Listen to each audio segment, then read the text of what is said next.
abundant life. This is what Jesus came for us to have. He desires for us to fix our eyes on both him and the race that is set before us, being satisfied with him in what he has placed in our lives. However, those pure plans are tainted and marred when we take on the burden of discontentment and comparison, social media being one of the main catalysts for this depraved way of thinking in our generation.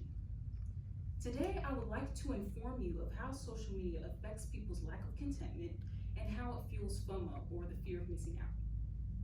Now, in order to understand how social media has an impact on an individual's feeling of missing out or not having enough, we must look at what type of posts typically trigger this type of thinking in people. For one, posts about others' accomplishments and successes can have a negative effect on many individuals, especially if the person becomes hyper-focused on the highlights of others' lives. Secondly, it is evident that body image is drastically affected by the use of social media, as oftentimes girls and guys feel dissatisfied with their physical appearance after looking at the profiles of people who look like models. Yet another example would be travel. Sometimes Instagram is open and the first post that pops up is of an old friend that spent the last week or so in Rome. Now, if an individual does not have the means or resources to take such a trip, they may begin to feel discontentment rise in their hearts. These are simply a few examples of how social media can cause FOMO, or the feeling of inadequacy, in the lives of many. But in reality, any post can cause someone to play the comparison game. It simply depends on what the person is insecure about. So, since social media has been proven to be a horrible source of lasting satisfaction and joy, it is a marvel that teens continue to run to it day after day. It is worth analyzing why teenagers continue overusing social media when it clearly does not make them feel satisfied or content. By nature, we as humans gravitate towards things that we can see, tangible things that stimulate our five senses, and social media temporarily fills that need until it doesn't. The dilemma is that the only one who can satisfy us is an invisible God, and therefore does not stimulate our five senses within seconds like social media does. The conclusion that can be drawn from this is that we run to social media because it is easier to place our faith in it satisfying us than it is to place our faith in a God that we cannot see and trust that he will supply the contentment that we are longing for. Believing him requires more faith, and a lot of us are just not there yet.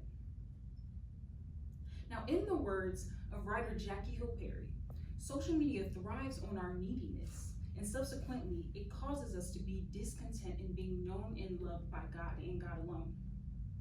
With this being said, there are ways to get around seeking for social media to give you what it simply does not have to give.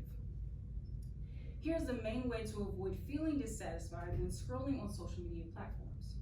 Most importantly, do not look for it to satisfy you.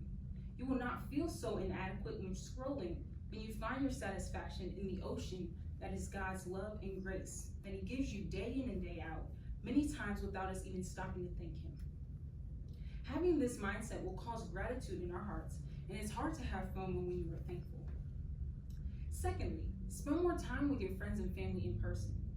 Seeing other people face to face routes out the inauthenticity that social media can bring, which will help you see that although people do have highs and those highs should be celebrated, they also have lows, and people are more like you than you think they are. So there's no need to feel insecure because of what they possess. Today, I have informed you about the ways that social media can cause dissatisfaction and FOMO in the lives of people. So, the next time that you find yourself mindlessly scrolling on Instagram and you sense your morale decreasing with every post you see, remind yourself that you are not missing out when you are living the life that God has specifically called you to live. Okay, are there any questions? Have you experienced FOMO personally? Yes, I have, and a lot of the time I find that the times that I experience FOMO the most is when I am like alone in my room, isolated, and I'm focusing more on other people's lives and their achievements than what God has given me. So sometimes you have to look, introspect, and look into your life and see what God has given you so that you're not so hyper-focused on what you don't have, because the reality is that God has given us so much. So to look at other people is insult to God. Thank you.